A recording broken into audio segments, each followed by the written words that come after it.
ও দুনিয়ার মানুষ, কবরের জন্য কান্না করেছে এমন কোন নবী রাসূল নাই কবরের জন্য কান্না করে নাই, এমন কোন বুজুর্গ নাই, এমন কোন সাহাবায়ে কেরাম নাই কবরের জন্য কান্না করে নাই। আমার চোখে কেন পানি নাই? আমার চোখে কেন পানি নাই? আমি তো আজকে টিকটক নিয়া হাস বেশি বেশি করে আসতেছি। আল্লাহ বলেন না না, ফালিয়াদহাকু কালিলা ওয়ালিয়াবকু কাসীরা।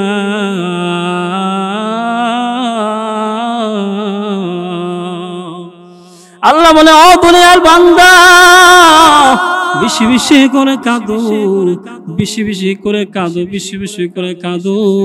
কারণ এই দুনিয়ার মধ্যে বান্দা তুমি চিরস্থায়ী থাকতে পারবে না। এমন কোন বুজুর্গ নাই, এমন কোন সাহাবী নাই কান্না করে নাই কবরের জন্য।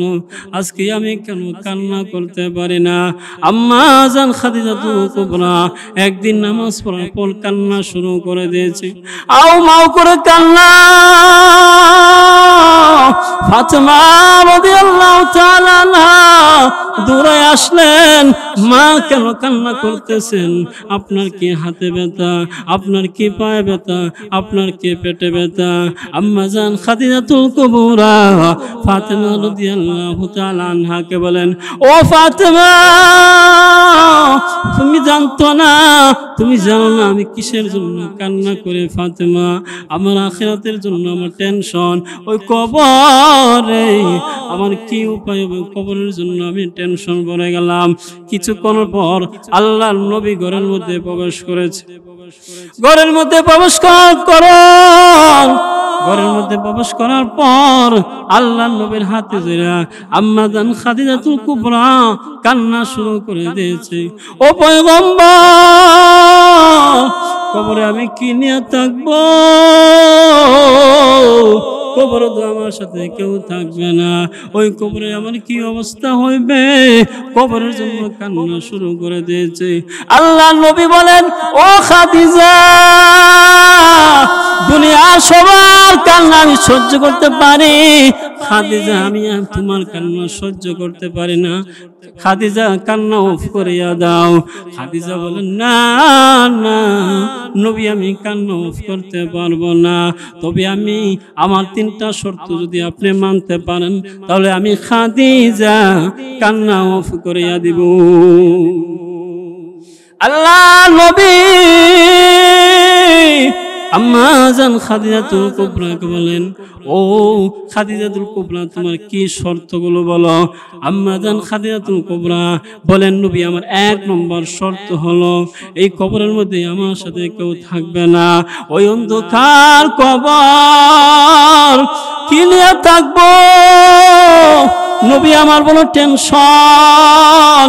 আমি যখন মারা যাইব আমার একটা কাফন স্বরূপ আপনার একটা জামা আমাকে দিবেন, কারণ আল্লাহ রাব্বুল আলামিন আপনার জন্য জাহান্নাম হারাম করে দিয়েছেন। আপনার কাপড় যদি আমার সঙ্গে থাকে আমার কবরের কোনো ভয় থাকবে না। আল্লাহ বলেন, ইন তাউদ্দু নি'মাতাল্লাহ লা তুহসুহা।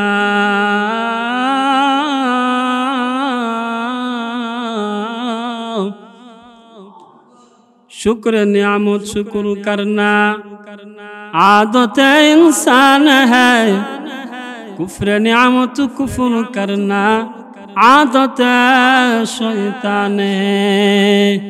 रब्बुल आलामीन এতগুলো নিয়ামত আমার আল্লাহ দিয়েছে, দুনিয়ার কোন বান্দা পারবে না অস্বীকার করার মতো। রব্বুল আলামিন এতগুলো নিয়ামত দেওয়ার পর তারপরও আমরা আল্লাহর শুকর আদায় করি না। আল্লাহর পয়গম্বর হযরত মূসা আলাইহিস সালাম আল্লাহর সাথে কথাবার্তা বলার জন্য তুর পাহাড়ের দিকে রওনা দিয়েছে। পথের মধ্যে একদল মাখলুক হাঁস আল্লাহর পয়গম্বর মূসা আলাইহিস সালামকে বলে, ও পয়গম্বর, আপনি তো আল্লাহর সাথে কথাবার্তা বলার জন্য তুর পাহাড়ে যাবেন। ও পয়গম্বর, আমরা বৃষ্টির অভাবে কষ্ট করতেছি, আপনি আল্লাহকে বলবেন আল্লাহ যেন আমাদের জন্য বৃষ্টির ব্যবস্থা করিয়া দে।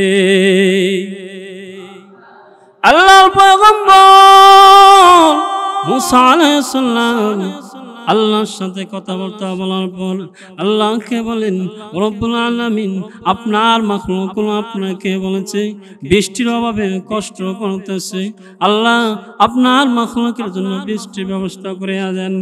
রব্বুল আলামিন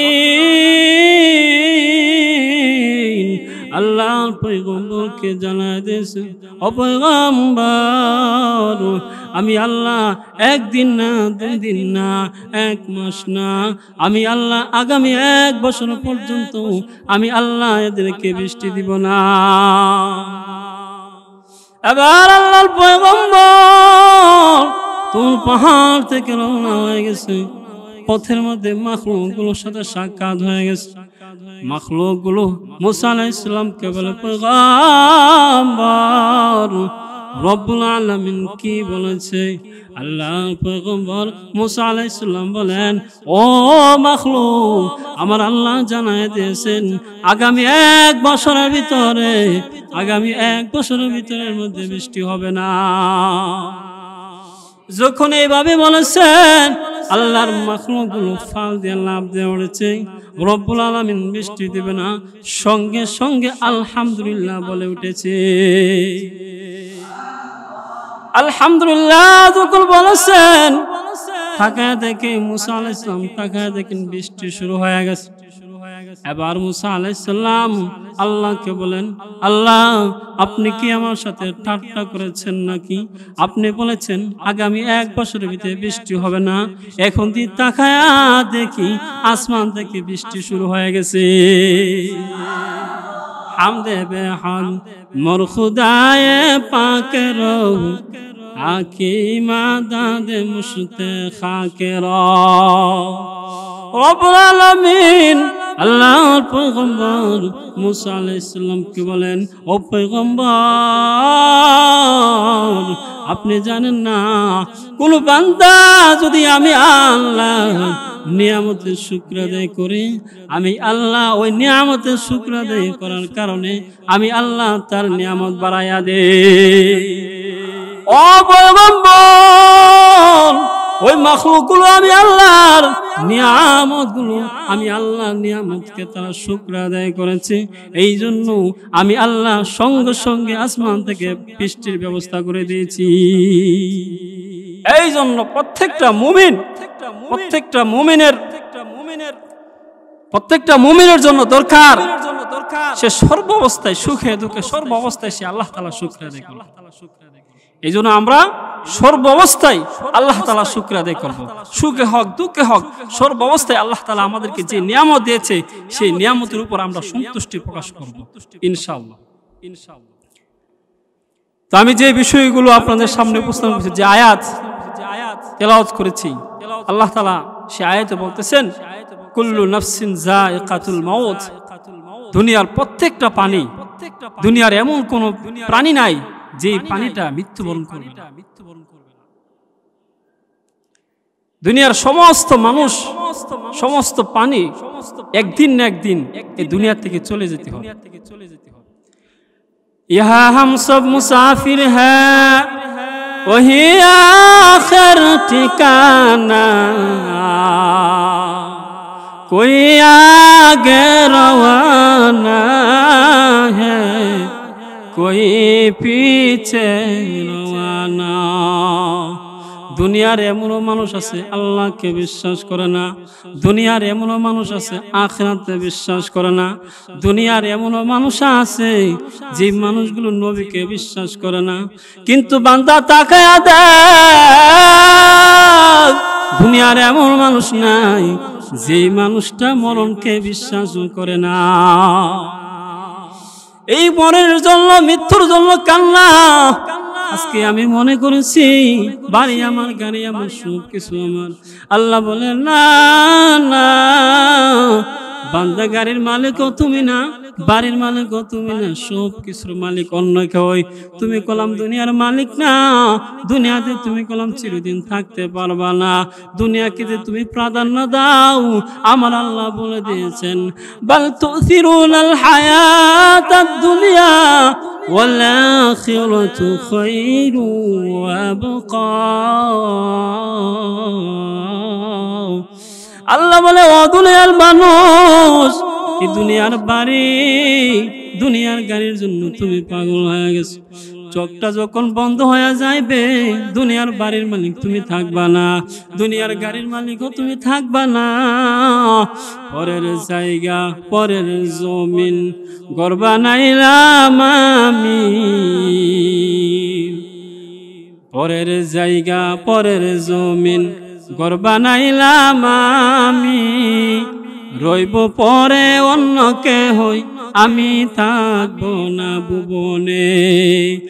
ও দুনিয়ার মানুষ, কবরের জন্য কান্না করেছে এমন কোন নবী রাসূল নাই কবরের জন্য কান্না করে নাই, এমন কোন বুজুর্গ নাই, এমন কোন সাহাবা কেরাম নাই কবরের জন্য কান্না করে নাই। আমার চোখে কেন পানি নাই, আমার চোখে কেন পানি নাই? আমি তো আজকে টিকটক নিয়া হাস বেশি বেশি করে আসতেছি। আল্লাহ বলেন না না, ফালিয়াদহাকু কালিলাও ওয়ালিয়াবকু কাসীরা।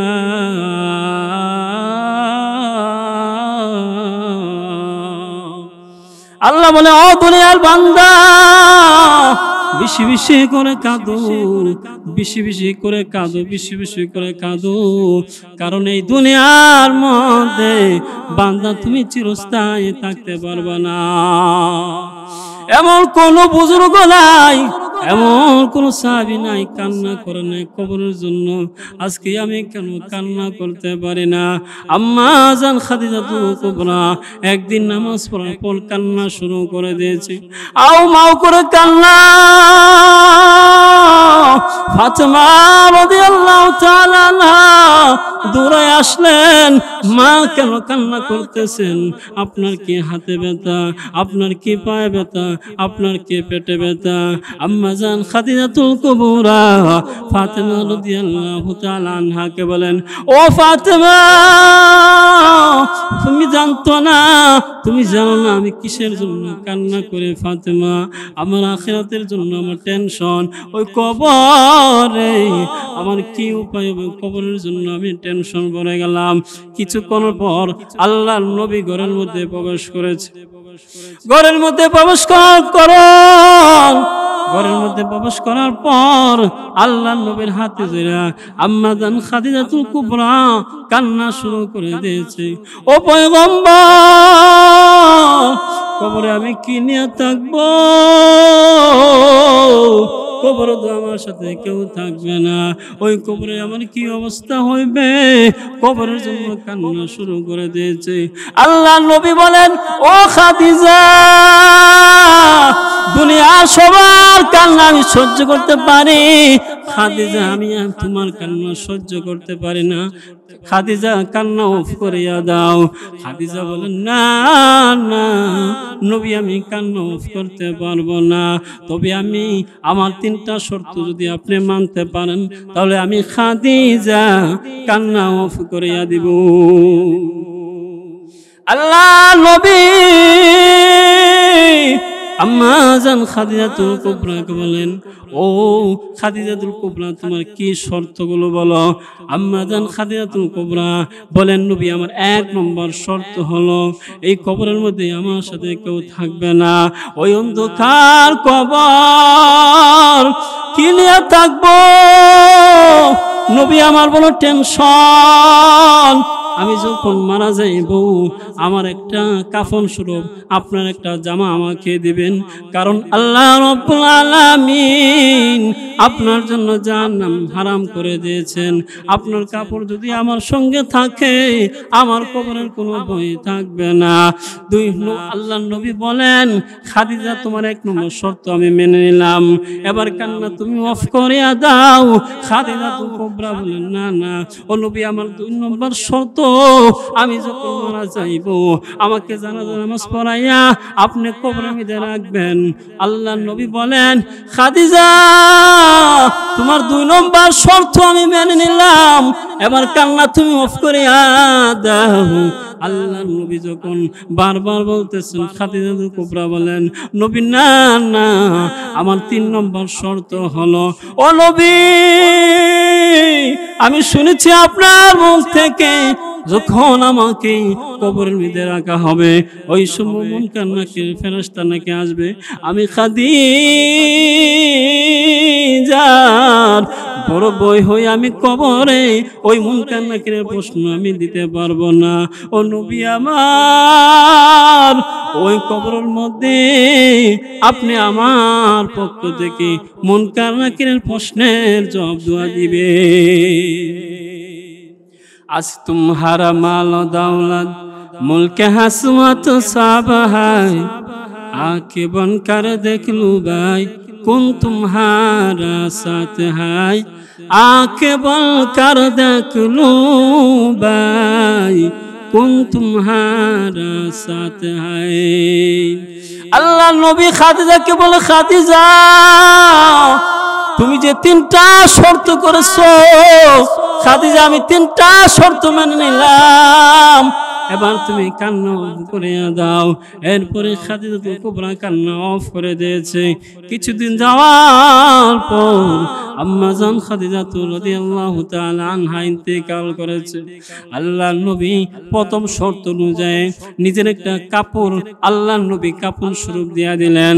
দ্বিতীয় শর্ত অনুযায়ী আল্লাহর নবী জানাজা নামাজ পড়িয়া কবরের মধ্যে রাখলেন। 3 নম্বর শর্ত মুনকার নাকিরের প্রশ্নের জন্য আল্লাহর নবী কবরস্থানে দাঁড়ায়া রয়েছে। সাহাবায়ে কেরাম সকলে যার যার বাড়িতে চলে যাইতেছে। সাহাবারা বলতেছেন, ইয়া রাসূলুল্লাহ আপনি কি বাড়িতে যাইবেন না? আল্লাহর নবী বলেন, সাহাবারা চলে যাও, আমার এখানে একটু কাজ আছে, তোমরা চলিয়া যাও, আমি একটু পরে আসতেছি। আল্লাহর নবী দাঁড়ায়া রয়েছে। আম্মা জান খাদিজাতুল কুবরা রাদিয়াল্লাহু তাআলা আনহার প্রশ্নের সওয়াল জবাব দেওয়ার জন্য অনেক খান দাঁড়া রয়েছে, মুনকার নাকির ফেরেশতা আসে না।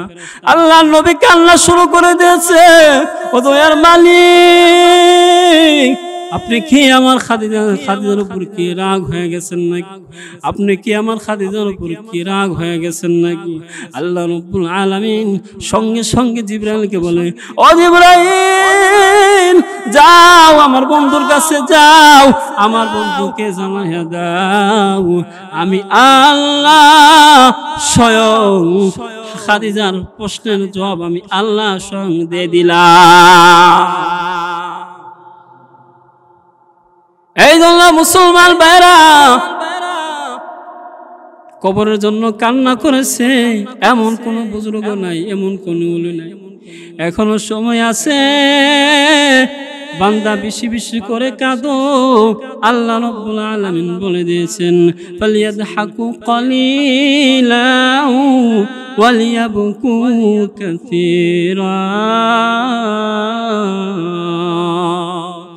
আল্লাহ বলে, বান্দা বেশি বেশি করে কাঁদো, কবরের টেনশন করো। দুনিয়ার যতদিন তুমি আছো না কেন, একদিন এমন একদিন সময় আসবে আমি আল্লাহর কাছে তোমার ফিরে আসতে হবে। এই জন্য যতদিন দুনিয়ার মধ্যে থাকবো, যতদিন দুনিয়ার মধ্যে থাকবো, সর্ব অবস্থায় সর্বকালে আমার কবরের টেনশন, কবরের ফিকির নিয়ে আমাকে ঘুরতে হবে, থাকতে হবে। এই স্থান আজকে আমি বাড়িকে সুন্দর করি, ঘরকে সুন্দর করি, আমার রুমকে আমি সুন্দর করি, সব তো সুন্দরই করি না কেন, আমাকে এই সুন্দর ঘর বাড়ি সব ছেড়ে চলে যেতে হবে। এই কবরস্থানে আমাকে যেতে হবে, অথচ যে কবরস্থান সম্পর্কে আমি গাফেল উদাসীন, সেই কবরে আমাকে একদিন যেতে হবে।